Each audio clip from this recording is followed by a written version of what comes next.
स्वामी, जब मैं पृथ्वीलोक पर बच्चों को स्कूल जाते देखती हूँ ना, तो मेरा भी बड़ा मन करता है कि मैं भी स्कूल जाऊं, मुझे भी कोई अध्यापिका पढ़ाए, मेरी भी स्कूल में सहेलियां हो जिनके साथ मैं खेल सकूं। कितना अच्छा लगता है ना सब बच्चों को स्कूल जाता देख। काश मैं भी ये अनुभव कर पाती।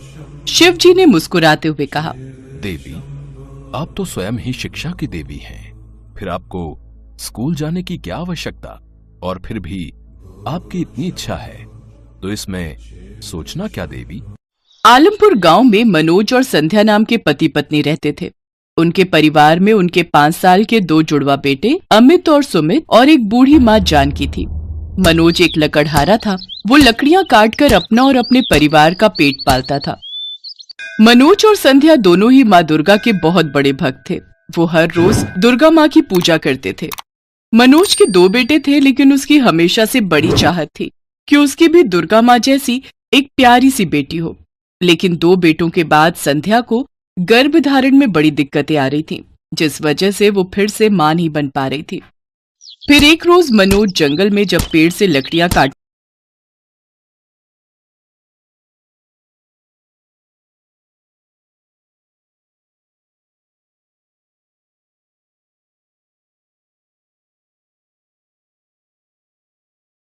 से अपने साथ घर ले आया। ये तो बड़ी ही प्यारी बच्ची है जी, ये तो साक्षात माँ दुर्गा का हम पर आशीर्वाद है। माँ, अब तो हमारी भी छोटी बहन आ गई। अब बताऊंगा मैं उस चिंटू को, बड़ा घमंड करता था ना अपनी बहन को लेकर। बिटिया के घर आने से सब बहुत खुश थे। अगर कोई नाखुश था तो वो थी संध्या की सास जानकी। ना जाने किसका पाप किसका बोझ उठा लाया मेरा बेटा। बेटी की चाह में तो ये बाबला ही हो गया है। ऐसा क्यों कहती हो माँ? ये तो स्वयं माँ दुर्गा हमारे घर आई हैं।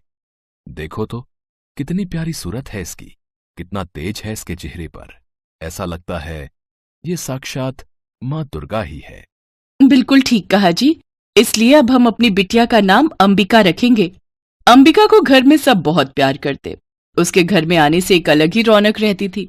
लेकिन जानकी उसे हमेशा भला बुरा ही कहती रहती थी। ना जाने किसका खून है ये, जात पात कुछ नहीं पता और बस उठा लाया। एक तो वैसे ही मेरे बेटे पर पूरे परिवार का पेट पालने का भार, और अब ऊपर से इस बेटी का बोझ। धीरे धीरे समय बीता और अंबिका 5 साल की हो गई। उसके दोनों भाई अमित सुमित गांव के ही स्कूल में पढ़ते थे। उन्हें देख अंबिका का भी बड़ा मन करता कि वो भी स्कूल जाए। फिर एक रोज वो अपने बाबा से कहती है, बाबा, मुझे भी स्कूल जाना है, मैं भी पढ़ना चाहती हूँ।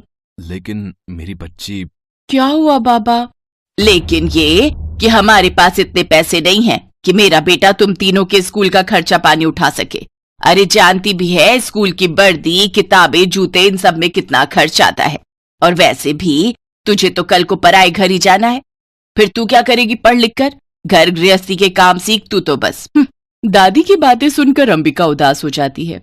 फिर संध्या अपने कानों की बालियां बेचकर उसका एडमिशन स्कूल में करवा देती है और उसके लिए किताबें और वर्दी खरीदती है। आज अंबिका के स्कूल का पहला दिन था। वो अपने दोनों भाइयों के साथ स्कूल चली जाती है।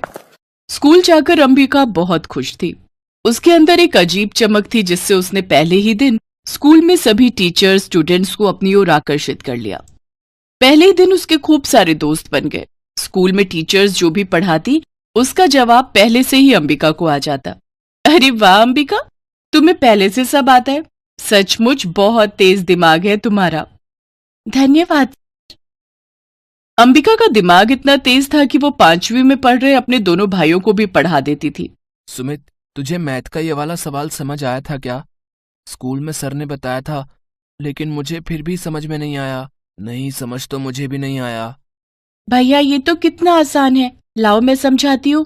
तू रहने दे अंबिका, जब हमें समझ में नहीं आ रहा तो तुझ पहली क्लास में पढ़ने वाली को क्या समझ आएगा? लेकिन तभी अंबिका ने उस प्रश्न का जवाब चुटकियों में सॉल्व कर दिया।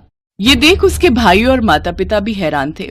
अंबिका न सिर्फ पढ़ाई में अपनी थी, बल्कि स्कूल में भी जब उसके या किसी बड़े क्लास के बच्चे को किसी प्रश्न में प्रॉब्लम होती तो अंबिका चुटकियों में उसे समझा देती, और उसके समझाते ही बच्चों को सब बड़े अच्छे से समझ आ जाता। पढ़ाई के साथ साथ अंबिका अपने दोस्तों के साथ बैठकर लंच करती और प्लेग्राउंड में जाकर खूब खेलती। ऐसे ही समय बीता। फिर एक दिन स्कूल में, भागो भागो, स्कूल की पहली मंजिल में आग लग गई है, जल्दी करो। स्कूल के सभी टीचर और स्टूडेंट्स भागकर प्लेग्राउंड में आ गए। स्कूल में लगी आग की खबर मिलते ही मनोज, संध्या और जानकी समेत गांव के और लोग भी आ गए। अंबिका, मेरी बच्ची, तू ठीक तो है ना? हाँ माँ। अमित और सुमित कहाँ हैं? तभी उनकी क्लास का एक लड़का बोला। अमित और सुमित तो बाथरूम गए थे और लगता है वो वहीं आग में फंस गए हैं। क्या? हे माता रानी, हे माँ दुर्गा, मेरे बच्चों की रक्षा कर। ये सुनते ही अंबिका भागते हुए आग की लपटों के बीच से होकर स्कूल के अंदर चली गई। अंबिका, अंबिका मेरी बच्ची। अंबिका, रुक जा मेरी बेटी।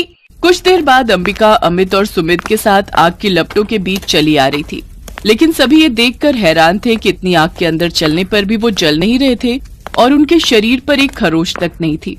बच्चों ठीक तो हो ना तुम? अंबिका, तुझे किसने कहा था आग के अंदर जाने को? अगर तुझे कुछ हो जाता तो? माँ, आपने ही तो कहा था मुझे उनकी रक्षा करने के लिए। ये बात सुनते ही संध्या को अपनी कही बात याद आती है। लेकिन मैंने तो माँ दुर्गा से, इसका मतलब। उसके इतना कहते ही अंबिका मुस्कुराती है और माँ दुर्गा के अवतार में आ जाती है। सभी लोग हाथ जोड़कर उनके सामने खड़े हो जाते हैं। जय माँ दुर्गा, जय माँ दुर्गा। हाँ संध्या, मैं ही तुम्हारी बेटी अंबिका हूँ और मैं ही तुम्हारी माँ दुर्गा भी।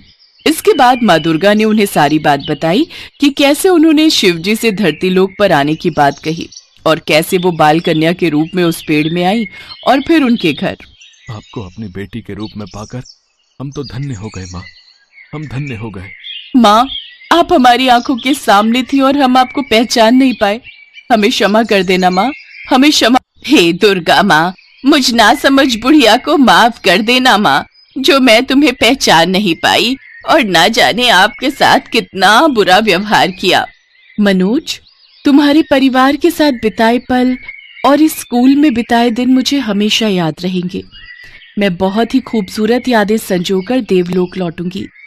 मनोज, संध्या, मेरा आशीर्वाद तुम्हारे परिवार पर हमेशा रहेगा। जानकी, बेटा हो या बेटी, शिक्षा प्राप्त करने का अधिकार सबके लिए बराबर है। धरती लोक पर आने का मेरा मकसद अब पूरा हुआ, इसलिए अब मुझे यहाँ से जाना होगा। माँ, तो क्या अंबिका, मेरा मतलब है माँ दुर्गा यानी हमारी बहन, अब हमसे दूर चली जाएंगी? नहीं पुत्र, केवल मैं जा रही हूँ। मेरा ही रूप तुम्हारी बहन बनकर और संध्या और मनोज की बेटी बनकर तुम्हारे साथ रहेगी। फिर अपने चमत्कार से माँ दुर्गा अंबिका के रूप की एक कन्या प्रकट करती हैं और फिर वहां से अंतर्ध्यान हो जाती हैं। वो लड़की यानी कि अंबिका को संध्या और मनोज गले से लगा लेते हैं। वो सब जब घर लौटे तो उनकी झोपड़ी एक बड़े पक्के घर में बदल चुकी थी। साथ ही घर के अंदर नोटों से भरी ढेरों गड्डियां रखी हुई थी। अब उनकी गरीबी दूर हो गई और वो सब खुशी खुशी रहने लगे।